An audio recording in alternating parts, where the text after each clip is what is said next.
A furious Trump is learning that food prices are out of his control.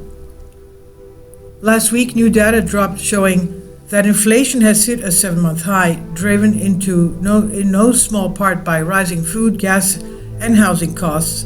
Egg prices alone jumped 15.2% from December, but coffee and other items have also grown more expensive.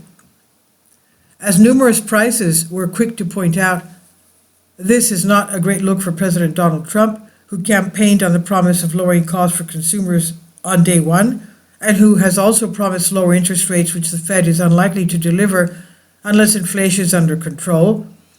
Trump reacted to the inflation news by blaming his predecessor.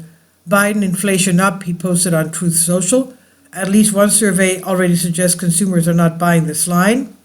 The University of Michigan's February survey of consumers found they expect inflation to increase, particularly in light of the tariffs Trump has slapped on top trading partners. Nor are economists overly impressed by Elon Musk's proposal to tackle the problem, dramatically slashing government spending. Even if Musk could cut spending as much as he suggests, doubtful reports, the Economist, which finds much evidence of chaos but not much movement in actual numbers, experts say the results would crash the economy. But the whom to blame discourse threatens to obscure a broader truth about food prices in particular right now. These prices increase are not random, and while inflation overall is a complicated topic, to put it mildly, many of these individual price increases have clear causes and were actually predicted not just months but years in advance. And Team Trump, even without their sudden enthusiasm for tariffs, would be poorly suited to tackle these particular price hikes. That's because the dominant conservation model for fighting high costs of living, removing regulations and cutting government spending, is not very well suited to the crisis driving some of these increases.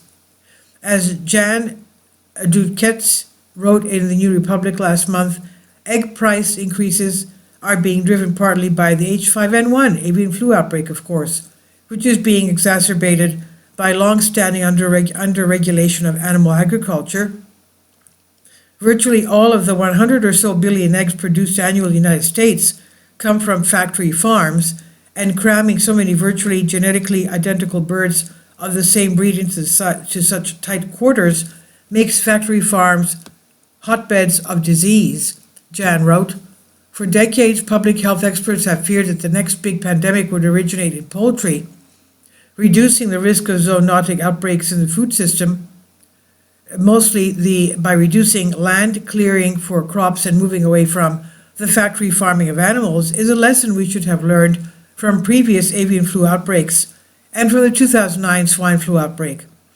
And it should have been driven home by the scope and scale of the human economic impact of the COVID-19 pandemic.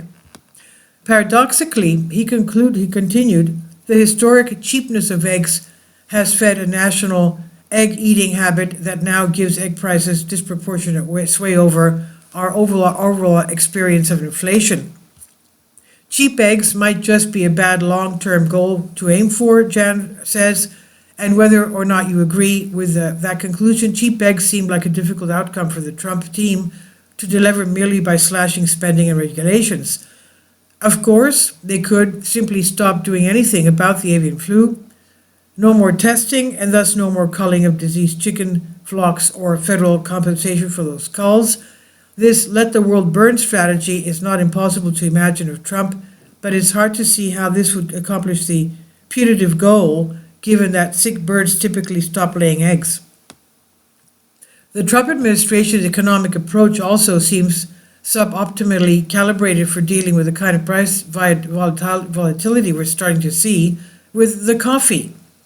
In January, Arabica coffee futures spiked to record levels amid tariff fears, the Wall Street Journal reports, but that was not the only reason for the volatility.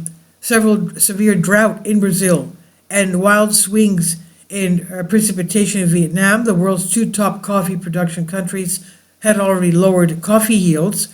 This is consistent with what researchers have long predicted might happen as climate change accelerates.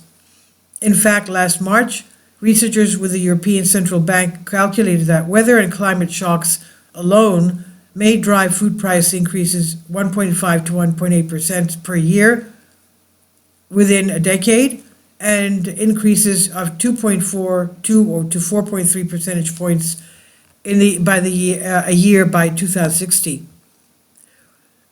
Now, deregulation and cutting all funds geared at addressing climate change is not going to help this problem. Drill, baby, drill, the slogan Trump adopted for his inauguration, has long been the Republican rally cry for economic growth and low cost of living. But Democrats have tried this approach too, and it's not even very effective at lowering gas prices, much less the prices of things that get harder to produce the more fossil fuels you burn.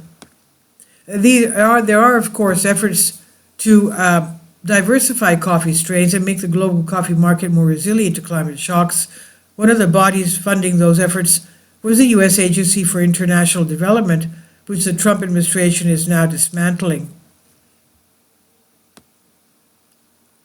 Stat of the week, $19 billion. That's how much money intended for states, municipalities, and nonprofits remained frozen in EPA coffers as of the end of last week, despite court orders for the Trump administration to resume disbursements, according to Inside Climate News. And this is by New Republic on DNYUZ. Please leave your comments, and thank you for your support. Please support my Patreon account. The daily posts are 5 videos daily, and they are totally different from what I have on my YouTube channel.